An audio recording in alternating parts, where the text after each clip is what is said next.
자, 제가 오늘 고린도전서 15장 1절부터 11절까지를 본문으로 삼아서 그리스도 복음의 핵심이라는 제목을 가지고 말씀을 전할 때 우리 모두에게 은혜가 되는 시간이 되기를 바랍니다. 부활주일의 설교는 복음의 핵심입니다.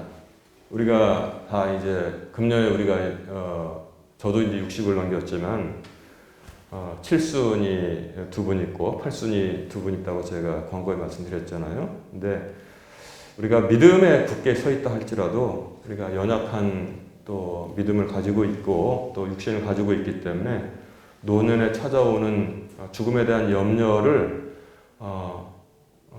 어지간하면은 이렇게 완벽하게 피해서 갈 수 있는 분들은 굉장히 또 수가 적다고 생각합니다. 그래서 지난주에 부활절 설교를 통해서 고린도전서 15장, 이 부활에 관한 말씀이 있는 15장의 말씀을 그럴 때 한 100번 이상을 정독하면은 굉장한 유익이 될 거라고 제가 말씀을 드렸는데 권유했습니다.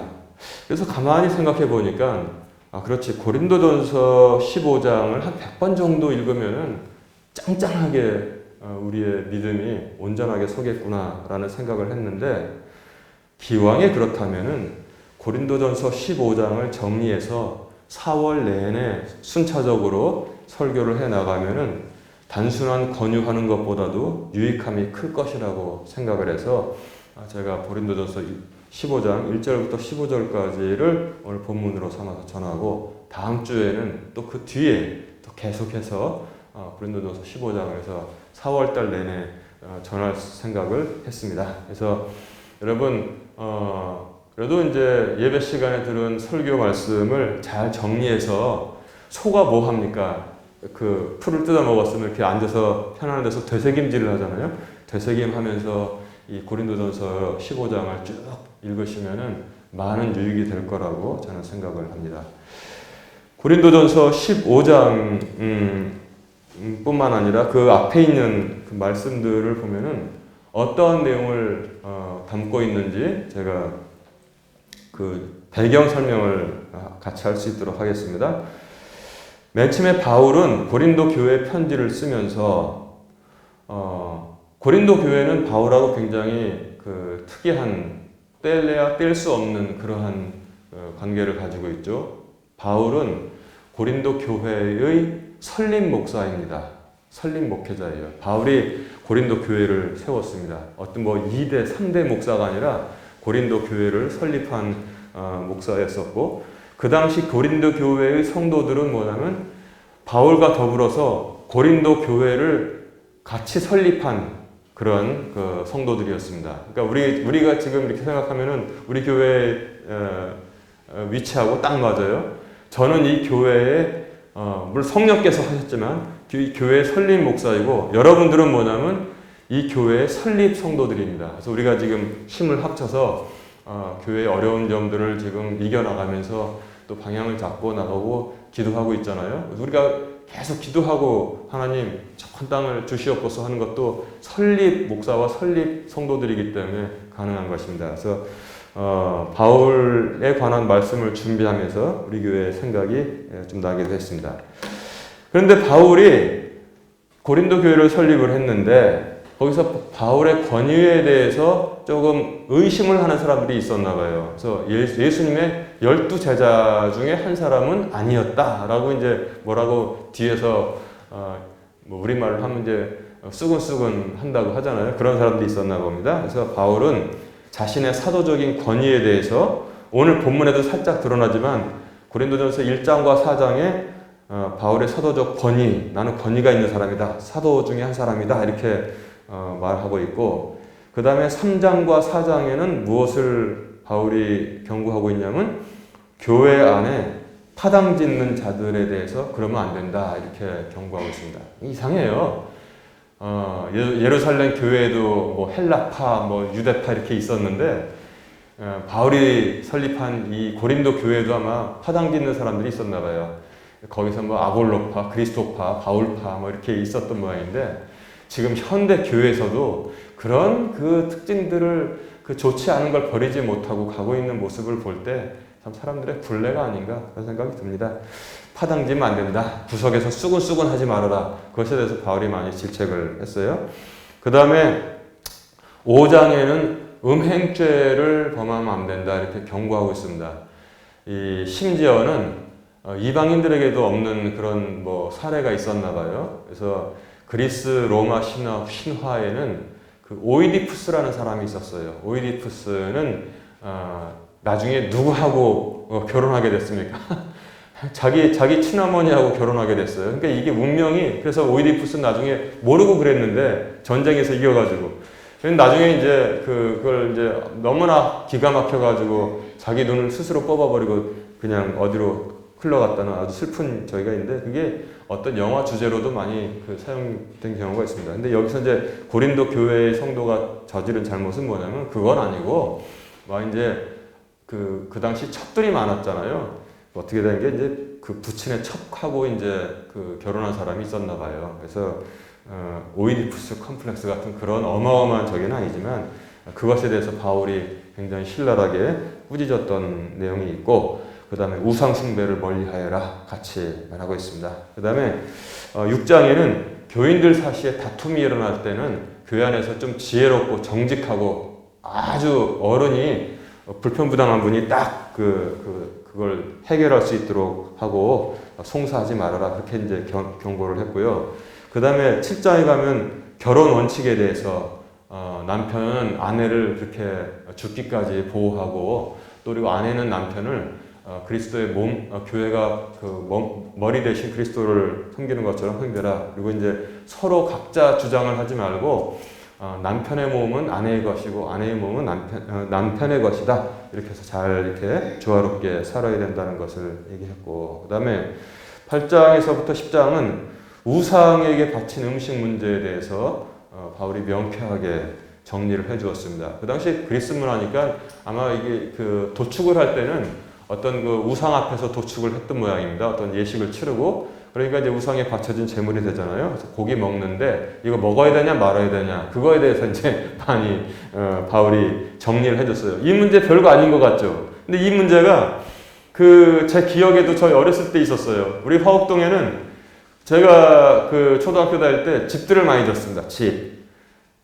국민주택도 단지도 있었고, 또 개인별로 이제 개인주택들을 많이 졌는데, 꼭 집들 질 때 뭐 하냐면 그 당시 사람들은 고사를 지냈어요. 고사. 그래가지고 덩덕궁 하고 시루떡을 했습니다. 시루떡을 잘라서 이제 고사 지내면서 옆집에 다 나눠줬는데, 그 당시에 20대, 30대 여집사들의 주제는 뭐냐면 이 고사떡을 먹어야 되냐, 안 먹어야 되냐가 주제였었어요. 그러니까 그 당시 분들은, 저희 이제 부모님 세대는 그래도 어떻게든 말씀에 비춰가지고 이걸 할까 이제 이렇게 했는데, 이런 거 가져온 거는 먹으면 안 된다는 분들도 있고, 왜냐하면 고사떡이니까 이거는 물어보지 말고 먹는 게 답이다.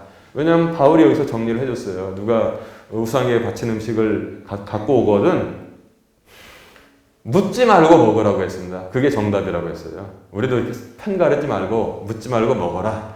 하늘에 이 땅에 충만한 모든 것이 하나님의 것이다. 하나님 창조하신 것이다. 그래서 묻지 말고 먹는데, 만에 하나 어떤 사람이 그 고기를 주면서 이거 우상에게 바쳤던 제물인데 하고 그러면은 그 사람의 신앙을 위해서 먹지 말아라 그랬습니다. 나 자신의 믿음과 양심과 그 사람의 신앙을 위해서 먹지 말아라. 그러나 아무 말도 안 하고 주는 것이면 뭐든지 다 먹어라. 그렇게 바울이 딱 정리를 해준 거죠. 자, 그 다음에 11장에는 주의 만찬을 남용하는 문제, 주의 만찬의 본래 뜻이 사라지고 교회 안에서 좀 변질된 것을 경고를 했습니다. 그리고 이 앞에 있는 12장부터 14절은 영적인 은사들의 문제에 대해서 바울이 잘 정리를 했어요. 옛날 교회의 문제들은 지금 현대 교회의 문제들 그대로 그 문제인 것을 우리가 알 수 있습니다. 그래서 영적 은사들의 문제, 방언에 관해서, 방언 통역에 관해서 교회 덕을 세우는 것은 무엇이다. 이렇게 바울이 잘 정리를 했는데, 이 내용들을 전부 다 보면은 바울의 사도적인 권위에 관한 말씀 빼놓고는 전부 다 도덕적인, 또한 윤리적인 주제를 가지고 있었는데, 이 고린도전서 15장에 오면은 이 도덕적이고 윤리적인 문제를 뛰어넘어서 어떤 주제를 다루고 있냐면 교리 문제를 다루고 있다는 것입니다. 교리. 그 교리의 내용은 무엇이냐? 그리스도의 부활에 대해서 바울이 쭉 설명하고 있는데 이것이 복음의 핵심이라고 바울은 말하고 있습니다. 그렇습니다. 복음의 핵심은 그리스도의 부활이라는 사실을 우리가 잘 알아야 돼요. 복음의 핵심 될 수 있는 요소가 여러 가지가 있습니다. 죄를 사해 주시는 것, 그리고 또 십자가에 예수의 보혈로 말미암아 우리의 지은 죄가 다 사라지는 것, 그리고 우리는 이미 죄된 몸을 가지고 태어난 것, 그런 것도 복음의 핵심이지만 그 모든 복음의 핵심의 완성은 무엇이냐면 그리스도께서 우리의 죄를 위해서 죽으셨다가 묻히셨다가 사흘 만에 다시 살아나셨다는 것, 부활의 첫 열매가 되셨다는 것이 복음의 핵심인 것입니다. 복음의 핵심.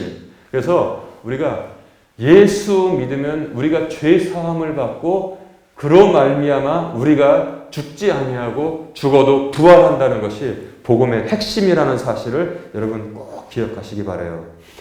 이처럼 복음의 핵심은 그리스도의 부활인데 그 당시 고린도 교회에 왜 바울이 이 복음의 핵심에 대해서 고린도전서 15장을 통해서 잘 설명을 했냐면은 이 배경 설명을 제가 잠깐 하자면은 고린도 교회는 말이죠. 위치가 어디에 있었냐면 고린도 어디입니까?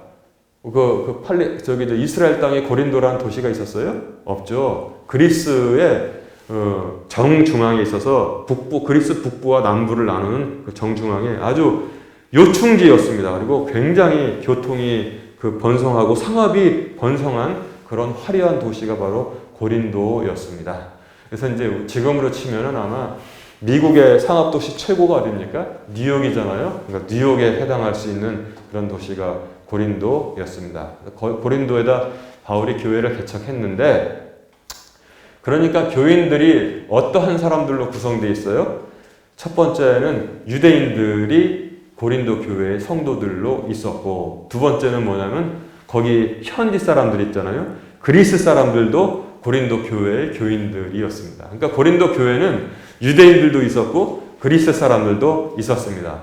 여러분, 예루살렘 교회는 대부분 누구였었어요? 전부 다 유대인들이 성도들이었는데 고린도 교회는 유대인들 그리고 또 이 헬라 사람들, 그리스 사람들이 섞여서 신앙생활을 하고 있었습니다.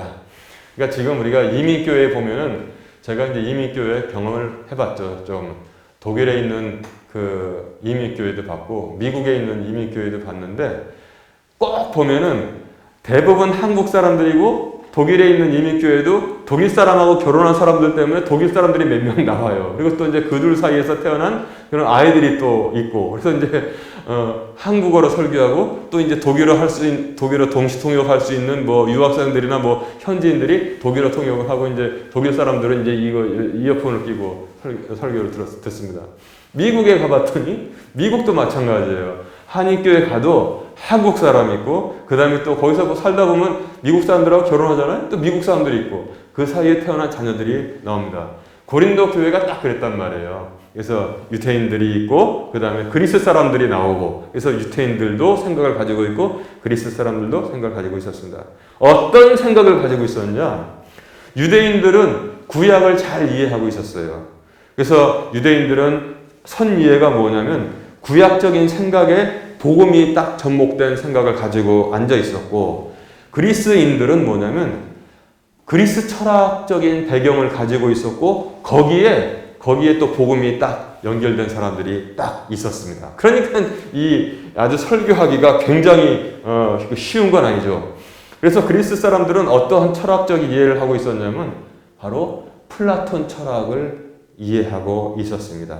플라톤 철학은 뭘 말하고 있냐면 그 듀얼리즘이라고 해서 이원론적인 세계관을 말하고 있었어요. 여러분, 그래서 그 대학에 가면은 누구나 철학 개론이라는 과목을 들을 수 있는데, 철학 개론 들으면 그리스 철학을 얘기하지 않고 철학을 말할 수가 없어요. 철학이라는 학문이 그리스에서 생겨났기 때문에 그렇습니다. 그래서 서양 문명을 말할 때 흔히 그렇게 말하잖아요. 서양 문명은 이 성경과 그리스 철학이 같이 실화가 뭉쳐져 가지고 이렇게 양쪽 기둥을 이렇게 이루고 있다 했는데, 그리스 철학 중에서 특히 이제 플라톤의 이원론이 있는데, 그 내용을 간단히 소개하자면, 이 땅에 보이는 모든 것은 다 그림자에 지나지 않는다. 허상에 지나지 않는다. 진짜 배기는, 쉽게 말해서 진짜 배기는 저기 이데아의 세계에 아주 존재하고 있다. 이렇게 그들은 믿었습니다. 그래서 정말 착한 사람의 모양은 이데아에 있고, 이 세상에서 맛있는 음식들이 있잖아요. 근데 음식점마다 맛이 다 달라요. 그런 것들은 다 그림자에 지나지 않고, 진짜 그 음식의 진짜 배기는 저기 이상계, 즉 이데아에 있다. 이 땅에 나오는 거는 모두 그곳의 그림자에 지나지 않는다. 이렇게 이제 생각을 하고 있었던 것입니다. 그래서 이 땅에 있는 것은 악하고, 저기 우리가 갈 수 없는 이상계에 있는 그 것들은 모두 선하다. 그렇게 사람들이 생각을 하고 있었습니다. 자, 그런데 구약적 지식을 가지고 있는 이 유대인 성도들은 어떤 생각을 가지고 있었을까요? 우리가 구약을 이 시간에 한번 또 그 주제에 대해서는 한번 정리를 해봅시다. 구약에는 그 스올이라는 단어가 나옵니다. 스올. 그게 뭐냐면 지옥에 비슷한 건데, 그렇다고 이제 스올은 꼭 죄진 사람이 가는 지옥이 아니고, 스올은 무엇이냐면 무덤 역할을 했어요. 그래서 다윗이 그렇게 고백을 하잖아요. 내가 새벽 날개를 치면서 저 바다 끝에 거할지라도 주께서 거기 나와 함께 하시고, 내가 스올에 내려갈지라도 주께서 거기서도 나와 함께 하시며, 하늘에 올라갈지라도 주께서 거기서 나와 함께 하신다. 즉 스올은 그 당시에 무덤 역할을 했습니다. 그래서 스올은 무엇이냐? 산자와 하나님으로부터 분리된 지역, 하나님으로부터도 분리되었고 산자로부터도 분리된 그곳이 바로 스올이라고 생각을 하고 있었는데, 그런데 이것이 음부로, 구약 성경 읽다 보면 음부라고 나오잖아요. 음부라고 표현되면서 어떤 그 무덤 역할을 한다고 생각을 했는데, 그런데 믿음이 점점 발전하면서, 그 다음에 하나님께서 그 예언자들의 입을 통해서 언뜻 구약에서도 부활에 대해서 말씀을 해 주신 것을 우리가 알 수 있어요. 하지만 구약에는 부활이라는 단어가 단 한 번도 나오지 않습니다. 자, 그러면 구약에 어떻게 부활의 개념이 언뜻 숨겨져 있는지 한번 볼까요? 간단하게 한번 정리해 봅시다. 신명기 32장 39절에 보면 이런 말씀이 나와요. 내가 죽이기도 하고 살리기도 하며 상하게도 하고 낫게도 하나니 내 손에서 능히 건져낼 자가 없도다. 신명기 32장 39절에 죽이기도 하고 살리기도 하시는 하나님에 대해서 이미 신명기가 전하고 있습니다. 그 다음에 사무엘상 2장 6절에는 이렇게 말씀하고 있어요. 주께서는 죽이기도 하시고 살리기도 하시며 무덤으로 내려가게도 하시고 올라오게도 하시는도다. 사무엘상 2장 6절 말씀만 가만히 주의 깊게 들어도 예수의 십자가의 죽음과 그 다음에 부활과 무덤에 묻히심과 다시 무덤에서 나오심을 우리가 생각할 수 있다는 것입니다. 근데 제가 이렇게 설명을 하니까 그렇구나 하지, 그냥 따로 읽어서는 어렵기 때문에 제가 지금 말씀을 드리는 거예요. 그 다음에 욥기 19장 25절 26절에 보니까 이런 말씀이 나와요. 내가 알거니와 내 구속자께서 살아계시고 또 마지막 날에 그분께서 땅 위에 서시리라. 내 살갗의 벌레들이 이 몸을 멸할지라도 내가 여전히 내 육체 안에서 하나님을 보리라 그랬습니다. 여기 보니까 마지막 날에라는 개념이 나오고 있고, 그 다음에 이 육신 있잖아요. 육신의 장막을 벌레들이 다 상하게 해도 여전히 내가 내 또 다른 육체가 있는 거예요. 육체 안에서 하나님을 보리라. 이렇게 욥기 19장 25절 26절이 벌써 전하고 있다는 것입니다. 그리고 이사야서에 가면 더 분명해지죠. 조명이. 이사야서 26장 19절에 보면 주의 죽은 자들은 살겠고 그들이 나의 죽은 몸과 함께 일어나리라. 즉 주 안에서 죽은 사람들은 살겠고 내가 그때 죽었어도 나와 함께 같이 일어나리라. 이렇게 이사야는 말하고 있습니다. 그리고 제가 오늘 예배로의 부른 말씀으로 읽은 호세아서 6장 2절에는 이렇게 나와 있잖아요. 호세아서 6장 2절에 1절부터 읽을까요? 오라 우리가 주께로 돌아가자. 그분께서 우리를 찢으셨으나 우리를 낫게 하시리라. 그분께서 우리를 치셨으나 우리를 싸매어 주시리라. 이틀 뒤에 그분께서 우리를 되살리시며 셋째 날에 우리를 일으키시리니 우리가 그분의 눈앞에서 살리로다. 분명히 여기서 지금 호세아가 부활에 대해서 말하고 있지만 부활이라는 단어는 나오지 않고 있었다는 것입니다. 자, 그래서 이러한 구약적인 전통을 쭉 유대인들이 가지고 있었는데 그러다 보니까 제가 말씀드렸잖아요. 언뜻 부활이 이렇게 얼핏 보이는데 부활이라는 단어가 나오지 않고 있다는 것입니다. 구약에는. 그러다 보니까 유대인들도 이렇게 반으로 나뉘었어요. 반으로 나뉘었는데 어떻게 나눴냐면 유대인들의 파당 중에서 우리로 치면은 아주 정치적인 출세를 한 사람들이 있고 또 아주 이 신앙적으로 그냥 종교적으로 꽉 실세를 한 그런 율법가들이 있었습니다. 그 대표적인 사람들이 사두개인들이라는 사람이 있었고 그 다음에 바리새인들이라는 사람이 있었는데 여러분 잘 아시죠? 사두개인들은 어떤 생각을 가지고 있었냐면 부활도 없고 천사도 없고 영도 없다 이런 생각을 가지고 있었고 그러니까 이 똑같은 구약을 가지고 쭉 와도 부활이라는 단어가 나오지 않고 있기 때문에 개념만 나오고 있기 때문에 사두개인들은 부활도 없고 천사도 없고 영도 없다. 한 번 죽으면 끝이다. 이렇게 사두개인들은 생각하고 있었습니다. 그런데 바리새인들은 뭐예요? 성경을 연구를 엄청나게 했잖아요. 바리새인들은 어떻게 믿고 있었냐면 부활도 있고 천사도 있고 영도 있다. 이렇게 생각을 하고 있었습니다. 그랬더니 바울이 뭐예요? 그리스 제자 디모데를 데리고 내려와서 예루살렘 성전에 들어갔더니 그것으로 인해 가지고 이제 바울이 붙잡혔잖아요. 성전을 더럽혔다고. 근데 거기 분명히 구약 성경에 이방인들을 위한 뜰이 있었다고요. 근데도 그럼에도 불구하고 바울이 이제 미웠죠. 바리새파에서 이제 뛰쳐나가서 예수 믿는 사람들 잡아 죽이라고 했더니 오히려 복음 전파자가 되어서 저기 전 세계를 다니면서 복음을 전파하니까 얼마나 믿겠어요. 그래서 바울을 잡아서 죽이려고 예루살렘 공의회가 열렸는데 바울이 머리가 비상한 사람이잖아요.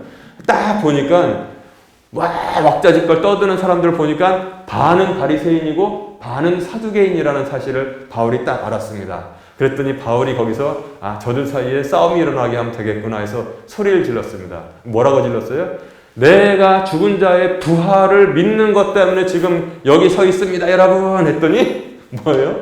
사두개인들은 저런 잘못된 놈이네. 저 나쁜 놈이다 했는데 바리새인들이 다르게 반응했어요.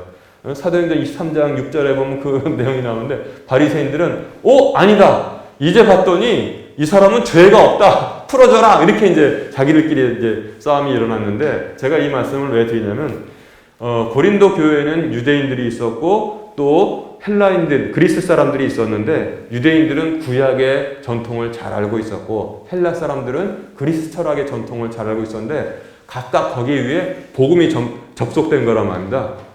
복음이 접목됐는데 그래서 바울은 그 사실을 잘 알고 있기 때문에 기가 막히게 거기서 목회를 이렇게 고린도 전서, 고린도 후서를 쓰면서 이렇게 목회를 하고 있었는데 유대인들도 뭐예요? 반은 부활을 믿고 있었고 사두개인들은 안 믿고 있었고 그리스인들은 뭐냐면은 이 땅에서의 악한 것들, 물질들은 악한 것들인데 어떻게 악한 것들이 부활하겠느냐 이렇게 믿고 있었기 때문에 바울이 그것을 정말 잘 알아서 목회를 하고 있었다는 것입니다. 그래서 유대인들은 바리새인들은 부활을 믿었고 사두개인들은 믿지 않았는데 그리스 사람들은 그리스 성도들, 그 고린도 교회 안에 있는 그리스 성도들은 어떤 생각을 가지고 있었느냐? 아까 말씀드린 대로 플라톤의 이 그리스 철학, 이제 이원론을 가지고 있어서 어떤 생각을 하고 있었냐? 지금도 이런 생각을 하는 사람들이 많이 있죠. 우리도 이 세상은 선과 악으로 딱 나눠져 있다. 악은 무엇이냐? 물질로 된 것은 다 악하다. 그러면 선은 무엇이냐? 물질이 아닌 것, 지고한 것, 눈에 보이지 않는 것, 그것이 바로 선한 것이다. 그러면 육체는 무엇이냐? 육체는 물질로 되어 있기 때문에 악하다. 그러면 선한 것은 무엇이냐? 영이고 혼이다. 그랬습니다. 그래서 여기서 이제 나중에 어떠한 생각이 오냐면 이 육체라는 것이 우리의 감옥이 되어서 우리의 영을 이 안에 가둬두고 있다. 그래서 이 육체의 감옥을 부수려면 어떻게 되냐? 밥도 잘 먹지 않고 물도 조금만 마시고 잠도 잘 자지 않고 고행을 해서 이 육체를 꽉 억누를 때 사람의 정신이 번쩍번쩍 빛나게 되어 있다. 이런 생각들을 하게 됐다는 것입니다. 그래서 이제 이 육체는 또한 불완전하다. 육체가 완전한 사람이 없잖아요. 육체가 불완전한데 그러나 영원한 것은 뭐냐면 우리의 정신이다. 이렇게 생각하고 있었어요. 그래서 이제 결론을 내리자면은 정리하면 이 물질적인 것은 육체적인 것은 악하고 불완전하기 때문에 이 육체가 부활한다는 것은 그들은 잘 이해를 하지 못했습니다. 그러나 유태인들은 뭐냐면 육체는 분명히 물질로 되어 있다. 창세기에 보니까 하나님께서 진흙을 가지고 모랑을 일으킨 다음에 그 다음에 큰 영을 하나님께서 숨을 불러 일으키시니까 살아있는 혼이 되었다. 이렇게 이해를 했어요. 그래서 사람은 영과 혼과 육으로 전체적으로 하나가 이렇게 어울러서 살고 있기 때문에 유태인들은 그래도 육신의 부활에 대해서 잘 이해할 수 있었습니다.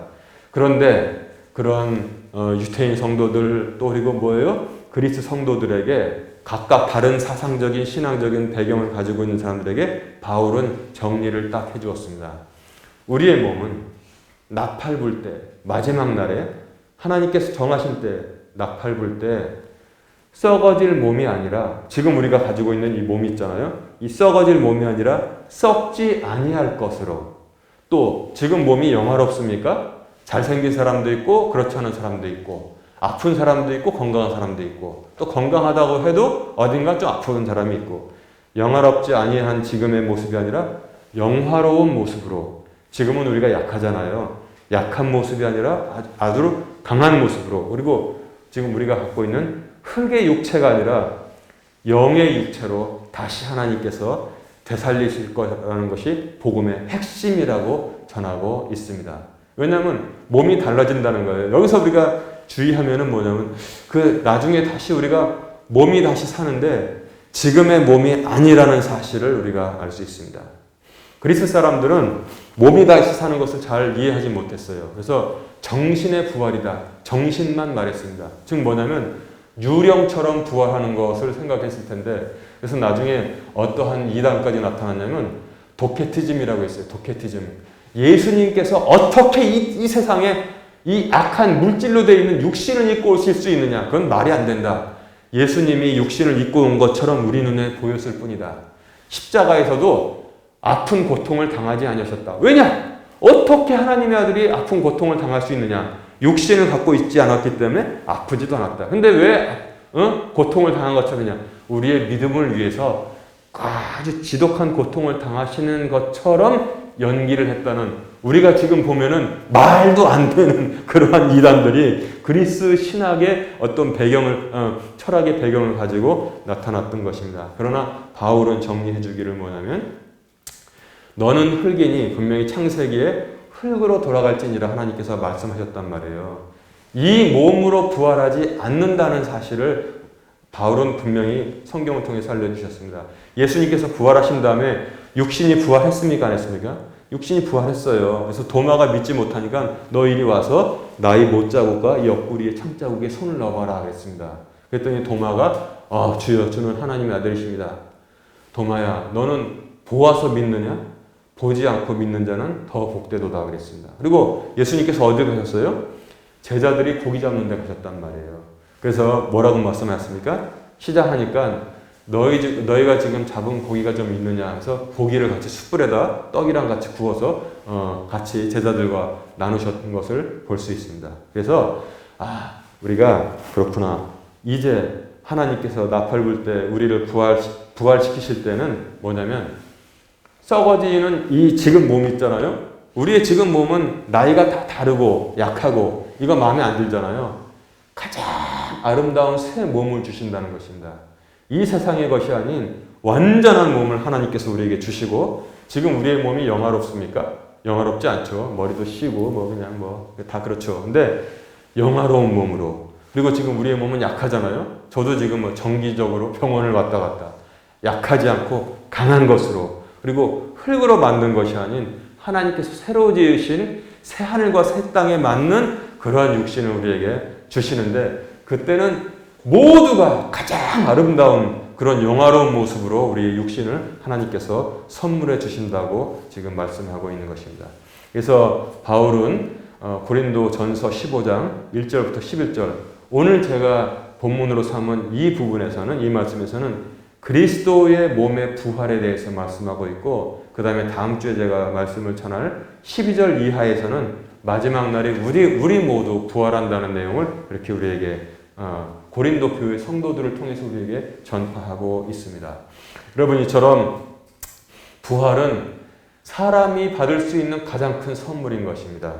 그래서 부활에 대한 믿음을 완전하게 가지고 있으면 그 믿음이 우리 자신을 변화시키지 않을 수가 없습니다. 사람을 변화시킵니다. 복음, 믿음으로 구원 받는데, 복음은 어떤 내용이냐? 오늘 본문 말씀 보니까 성경의 기록대로 그리스도께서 우리의 죄를 위하여 죽으시고 묻히셨다가, 두 번째, 성경의 기록대로 셋째 날에 다시 살아나시고, 그 다음에 그 살아나신 모습을 게바에게 보이시고, 게바는 누굽니까? 베드로를 말하고 있습니다. 수제자 베드로에게 보이시고, 그 다음에 12제자에게 보이시고, 12제자는 언제 보였어요? 이미 가룟 유다가 빠졌잖아요. 가룟 유다는 자기 길로 갔는데 제비 뽑아서 마띠아를 뽑아서 12를 채웠지 않습니까? 그 후에 예수님께서 그들에게 나타나셨다는 거예요. 그러니까 12제자에게 보이시고, 그 다음에 갈릴리 지역에서 500여 형제에게 일시에 보이시고, 그 다음에 나 같은 옛날 성경에는 만삭되지 못하여서 출생한 칠삭동이, 육삭동이 같은 나에게도 보여주셨다, 이렇게 말씀하셨는데, 그 순서대로 어떤 일이 일어났습니까? 전부 다 사람들이 변했어요. 게바도 변했어요. 게바는 베드로는 맨 처음에는 두려움이 심해가지고 계집종의 그런 세 번째 질문에 대해서도 거짓말하고 예수님을 저주하고 딴 데로 도망갔던 사람입니다. 그러나 베드로는 로마에 가서 담대히 복음을 전하다가 십자가에 거꾸로 못 박혀서 순교했던 것을 교회 역사가 전하고 있습니다. 12제자도 마띠아까지도 예수님께서 십자가에서 부탁한 요한, 즉 어머니를 돌봐달라고 부탁한 요한 빼고는 전부 다 순교했습니다.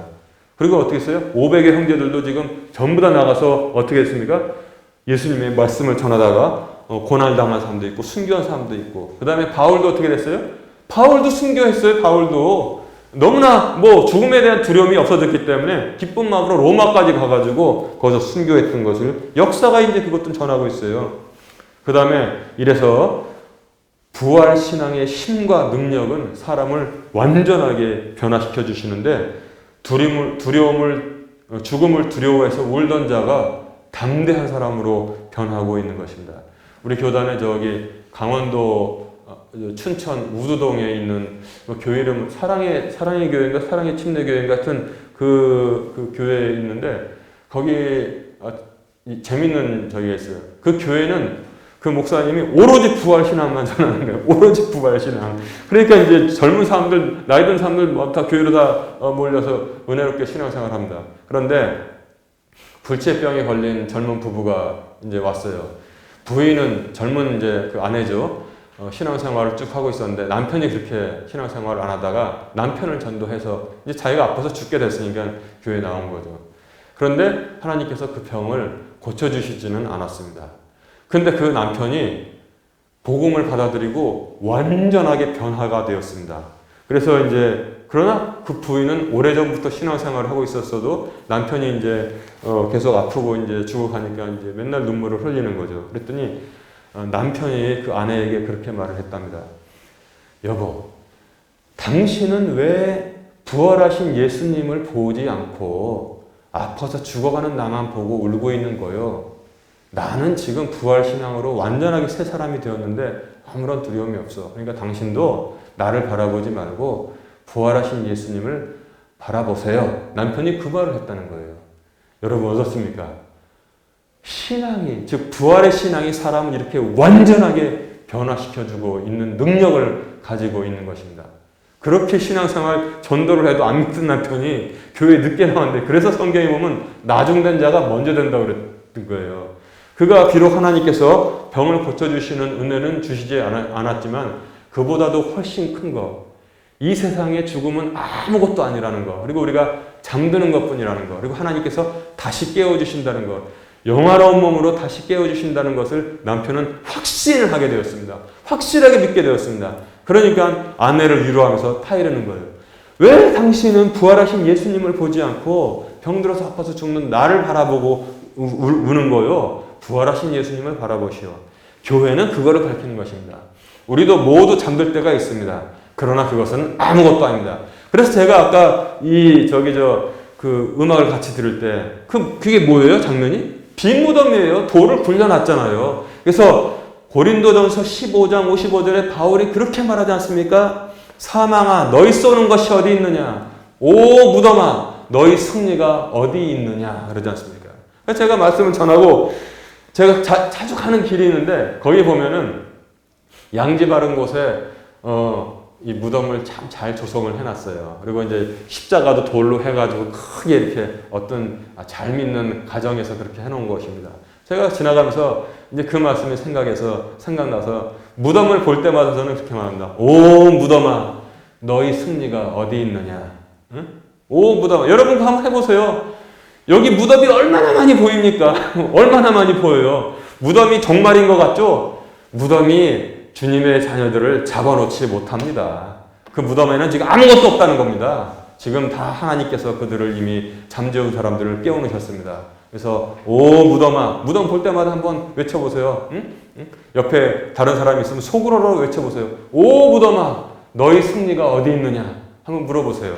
다 이것이 우리에게 하나님께서 주신 능력의 말씀을, 자녀된 권세를 주신 것이 바로 여기 오 사망아, 너희 쏘는 것이 어디 있느냐? 오 무덤아, 너희 승리가 어디 있느냐? 이렇게 우리가 외칠 수 있다는 것입니다. 왜냐? 예수 그리스도의 십자가로 말미암아, 예수 그리스도의 부활로 말미암아 우리가 그것을 외칠 수 있다는 사실을 우리가 잘 이해해야 되는 것입니다. 여러분 무덤 볼 때마다 외치고 다니세요. 그리고 이 고린도전서 15장을 제가 쭉 설교할 텐데 이거를 나중에 계속 읽어보세요. 계속 읽어서 완전한 내 것으로 만들 때 이 세상에 우리를 두렵게 만드는 것이 아무것도 없다는 사실을 반드시 체험하고야 말 줄로 믿습니다. 믿습니다. 예. 그래서 이제 말씀을 정리합니다.